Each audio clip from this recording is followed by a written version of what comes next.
haddii aad sharmalka ku xanuunsatid, kooma gashid, faamilina aanu kuu joogin, dakhaatiirta maxay samayn doonaan?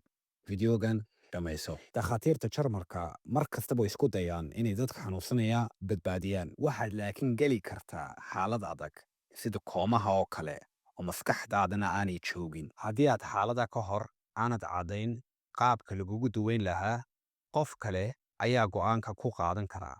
qofkaasi wuxuu noqon karaa qof qoyskaaga ka socda, bedkhoyar ama qof kale.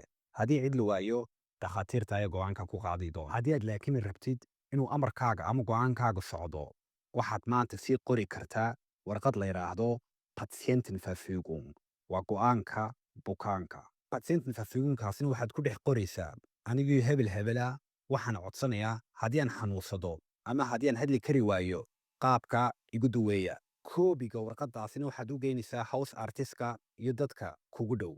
Warqadani waxay muhiim u noqon kartaa qof qalin weyn geliya, qof da' weyna ama qof xanuun culusi ku dhacay.